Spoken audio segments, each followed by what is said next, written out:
Hi, everyone, and welcome to another episode of Wellness Day, a podcast coming to you every Wednesday here from the Jahangir Wellness Center. I am your host, Kabas Jahangir, and today I've got a very special guest. We've been talking to people from across the board, from doctors to practitioners to therapists, and today I'm talking to a lovely artist, Ketaki. Thank you so much for being here. We're going to be talking about all things wellness, but particularly from our aspect or your aspect of being an artist, which is something that's very cool. And I thought that we would be talking to you about today. First of all, very cool glasses. Thank you. So thank you for being here. Thank you so much for having me, Kawas. It's really a pleasure and an honor. And as much as you have liked my glasses, I was definitely a little worried that I don't want to spoil the calm with this red blazing, spectacle. Well, we should have some color. But it's I have the artistic license, I guess. Well, absolutely. And that's what we want here at the Wellness Center as well, Those. because it's something that we really want to focus on in terms of holistic wellness, whether it's just preventive health checks to nutrition to your exercising, this mental well-being. This is an aspect that we really want to focus on, that people forget when you're thinking wellness holistic, and this is really something that we want to be focusing on and then bringing people's attention on how beneficial and powerfully beneficial it can be. And that's something I thought that you would be ideal to talk about, given the experience that you've had, one as an artist personally, and then how you've been helping children and people with various issues from autism to ADHD. So I thought you'd be the right person to talk to about something that we really want to talk about today. Thank you. Thank you for having So first, why don't we start by just asking you, how did you get into painting and what made you an artist? Well, it started very early. Okay. In my childhood, I started painting with my aunt. So she's a professional artist. I used to just fool around in her studio. And then this just continued. The journey just took me on this path. And at some point, I really wanted to work with kids, but I did not know how to. And painting can be a little bit, of a lonely profession. Yeah. Because you're alone in the studio and, you just are with yourself a lot. And I realized that I think I need to share a little of this with kids. I love kids. Okay. And I just started going to this school nearby. It is the Asha Foundation in NDA. Okay. I was just engaging with the kids, and they were kind enough to just let me come and just, teach them art. And I realized that the number of autistic children Yeah. that struggle with communication. Right. It was just shocking for me that they would just sit quietly, like just shut down, like.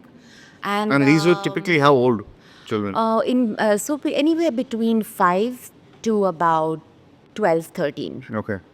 And these kids were just so shocked and serious and just not so I said, let's have some fun with them. Let them just have some fun with colors. And so I'll just give them some papers, colors, crayons, whatever was easy. Yeah. And just tell them, okay, just do what you feel like doing. So I'd give them like a topic. Maybe if they had just visited the zoo or something, I would tell them, oh, you just went to the zoo, so why don't you Right. paint the zoo? Okay. So they would start doing that, and I just saw this, tension just melt Release. away from them, and this smile emerging. And at the end of it, they had this drawing, and they felt so good about themselves and accomplished, and they felt, wow, that they did something really wonderful. And they actually expressed some very unique, like the perspective was so unique. So I saw one for I'm just giving you an example. There was one child who made all the animals in a big cage, and they were all crying. Like they had these really big, teardrops. And I asked him, oh, your animals are lovely, but why are they all crying? And then he just looked up like this, and he said, because they are locked, Was they locked? Yeah. Okay. And I was just, I was heartbroken. But at the same time, I even felt like, wow, this is a very, very, powerful Absolutely, yeah. tool, just to get them to express. Bring out that emotion, yeah. So it's kind of, been now my thing, and I work with also rural kids, and I go to a village in Rajasthan. I'm closely associated with the foundation there. Fantastic. And I work with abused children. Right, Who have had some very severe. Well, we'll actually come to abusive pattern. dealing with how you're dealing with that in a second. How have you found the power for art helping you? So I definitely a complicated person. Okay. Okay, and aren't we all? All artists, they're not simple at all. They have so many struggles. They're Right. always concerned with what's gonna happen with the world, and I think they are also a bit too sensitive to things that are going around them, and they tend to internalize the world's problems. And this is, I'm just not saying it just because I want to like say something great about artists or anything. No, but it's But- it's an issue that I think everyone would feel as a human. Exactly. So you are sensitive. You are feeling all these Right. things, and artists just tend to it's kind of just express it through their art, Right. no matter what form it might be. It might be painting, drawing, singing, dancing, acting. Yeah. And they have they have like an outlet. So since they have an outlet, they kind of take it upon themselves, to take in more and more and Right, more. right. So I obviously, needed to just keep painting, keep expressing myself. And sometimes the paintings were very dark. Sometimes they were very happy. The colors were just kind of showing me my own mood. Yeah. There were a lot of times when I wouldn't know what's going on with myself. But like a series of 5, 6 paintings would actually just tell me, oh, it's dark. Right, right. Or, oh, wow, these are pretty. Like they're happy. So I could process a lot of my own emotional strife just by looking at my own paintings. So would you say that So- you would feel better every time after you've expressed yourself through art? Totally. It would Absolutely. just melt away. Everything would just melt away. Yeah, yeah. And Regardless of whether it's dark art, as you said, or whether it ended up being dark or whatever the subject is, it's just wrapped up. just a function of just doing it. Yeah. In fact, I'll go into the studio all happy and smiling and laughing, all yay, and I'm like painting this black red Right. painting. And then I'm wondering, oh, this is dark. But then, I'm thinking, but I was cool, this morning. Like, I don't think I really had a problem.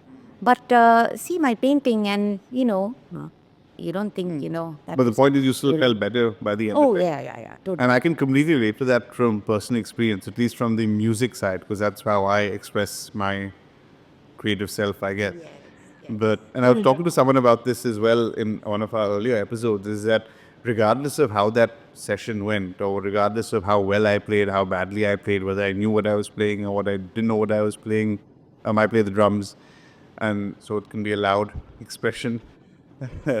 But regardless, is that by the end of that session, regardless of how good it sounded to anyone else or even myself, I still felt that I was far, far better than I was before that session. So that again just shows the power of any form of art for your own well-being is just so powerful.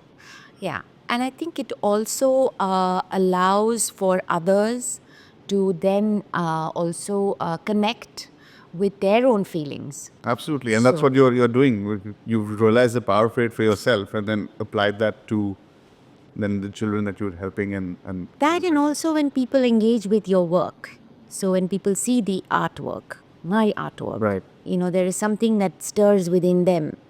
And I have actually had people bawl in front of my work, and they didn't even know how and why it happened.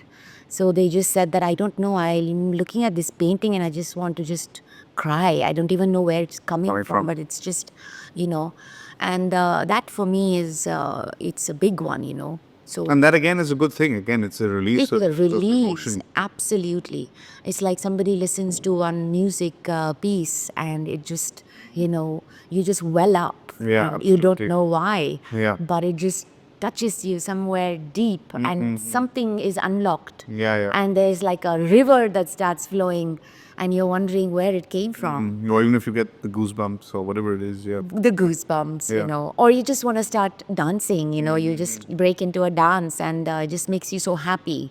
So all the creative arts, each and Absolutely. every And nothing can do one. that or rather, nothing can do that as it does with the Yes. arts. In fact, I feel everybody, each and every individual, no matter what profession they are in, whatever they might be doing, they are IT in IT, they are doctors, they are lawyers. If they engage in any one creative expression Absolutely. as a hobby, even if they give it like an hour a week, that's all Right. it takes for them to release and connect with themselves, and it just gives you a sense of something that is other Yeah. than Absolutely. your See, I life. think everyone intuitively knows that the power of the art and how important it is for them. But I know a lot of people, myself included, if we're talking about physical, not physical art, but art in particular. And what you say is absolutely correct. And if I can engage in it, it'll definitely. I know that there is benefit going to be at the end of the day. It's just that I know that I'm terrible at it. So should I do this at all? It's a waste of time. I'm drawing stick figures and it's as good as it's going to get. So what would your advice be for, someone like me, who I'm sure there are a fair amount of people, perhaps not as bad as I am, but who are terrible at drawing? How would you advise them, or what would you recommend in terms of forgetting about how good or bad it is, but just do it for the benefit of it? Because that's the reason why I don't do it. Because I know I'm going to be bad at this, so I'm not going to do it. Yeah, that's one of the very big blocks, that a lot of people face. I feel like one should give yourself, a little bit of freedom and say that, what, let me just do this and let's not, get judgy over here. Nobody's judging me. I'm just doing this because it's going to just make me feel good. And I don't want to show this to anybody anyway. It's for you. See, it's for me. And you can start with a little notebook, just put it in your bag and like have a pen, and it's accessible. You don't have to make a mess anywhere, and you just start that way. You can have like a little set of colors or Right. something that you feel like, oh, you know what, let me just see what's coming today. Let me not even draw anything. Let me just put color. And slowly you can move to something more solid, like get on a canvas, get some colors. Okay, yeah. And just mess around. Right. Don't get into drawing. Literally stream of consciousness. Literally It's out just there. let the color flow, and don't even think about using a pencil or just go with color and just go with the tactility and the way it is, the medium itself.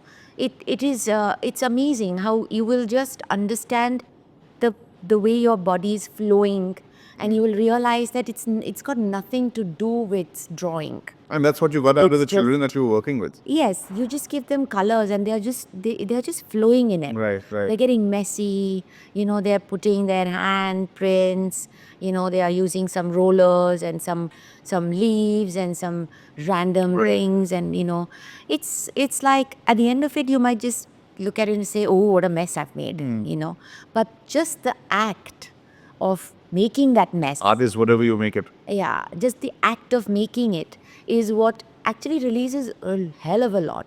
I would think that even if a little, you do a little doodle, yes, it will help you for that one little bit. But a bigger release comes with that kind of a colorful space where it's very, very subconscious. Yeah. We're not even thinking, the color just comes. You want to pick up yellow. You don't know why you're picking up yellow. You want to take red, Like your and glasses. Huh? you want to say, okay, I just want to do black. And you just do it out of an instinct, and you're not thinking, it's not your thinking mind that's working, it's your subconscious. Absolutely. And your subconscious is such a place, it's very difficult to get your subconscious in your conscious Right, mind. absolutely. And the only way you can understand something from your subconscious is if you engage in something that just allows you to flow. And when you're in the flow, that's when there are things that are coming out. So I would recommend a class or a space or somewhere outside in your garden, where you don't care so much about messing things up. Nobody's looking at you, or in your balcony, little corner. You just make a little space for the canvas, some color, Right. and put a little plastic on the floor and just mess around. Yeah. Just that, because that messiness is what is coming from the back. Okay. Messiness is what's coming from the back. That's very cool. But I think the larger point that you're making is that any form of creative release is really something that everybody should be. I think every single human being, and this should be an kind of, little kids should be introduced to this. Absolutely. Because you've seen the benefit of working with that directly. Amazing. I mean, the things they come up with, even if they are not some, they don't want to train as artists, or even if they don't want to go into the creative field or look at anything as a career in the creative field, doesn't matter. So long as they enjoy the activity throughout school, and at the end of school, they carry a little bit of it forward. Absolutely. They could pick a musical instrument, they could start singing. Or they Hopefully could a softer one than the drums. painting. At least I don't know how many people would enjoy, or parents would enjoy having their children playing the drums. Beating it about, making see, that's up to the parents. And then I have something for the parents, I really feel that they should encourage their kids more. Absolutely, I can't agree more. You can't just be focusing on academics all the time. Yeah. You definitely have to give them a free flowing space, and the creative. No, absolutely. I think for your mental well-being, which eventually translates to your physical well-being, I think that has to start with the arts. And if they can just check in with themselves every day, if it's in the morning, great. If it's before going to bed, great. Whatever suits you. You definitely have to check in with yourself, no matter what age you are. You quietly either look at yourself in the mirror and ask yourself, how are you feeling today? Are you doing all right? And you'll be amazed at the things that will come up. And you'll say, okay, I think I need to address this, Okay, I'm not feeling good. There's something that I need to fix. So you will fix it, at least you're aware. And that awareness that comes with just checking in, I think it goes a really long way, because you're just making yourself at ease. And isn't that how you stay away from disease? That's a nice one. I like that. Yeah, you want to stay away from disease, and the best way to do it is just be at ease. That's a nice one. Yeah. And in school, you were always standing. Either you had to stand, you had to be in attention, or you had to stand at ease. Right. There were these two things. Yeah. So you stand at ease, or you're in attention. So you have to understand that even when you're paying attention, it's attention. It's not stress. It's not, you're not holding back. You're just focusing. And then when you're standing at ease, you're just at ease. It's like you're at ease. So in both situations, whatever it is, you're focusing or you're at ease. You're definitely not stressing out. Yeah. So these are two things that one can always, focus on and say that, what, I'm checking in with myself. How am I feeling? Is it flowing? Am I at peace? Am I at ease? Or is something bothering me? You can just check in. And art is something that on a subconscious level, you kind of release a lot of things, and you find out that, your body has eased off, and you've released a lot of things in a lot of physical tension has kind of just melted away. Yeah. Lovely. Yeah. But I think that's a lovely note to end on. You've given me a lovely, lovely phrase that we can, what is it that you said? Oh, to get rid of disease, we can just be at ease, or anything like that. So don't just get well, stay well. Thank you so much for being with me today and helping us reiterate the importance of the arts. I can't stress that enough for people, and you've really done an incredible job of clarifying that for us. So thank you so much for being with us. Thank you. Thank you. It's totally my pleasure. Thank you so much. And join us next week.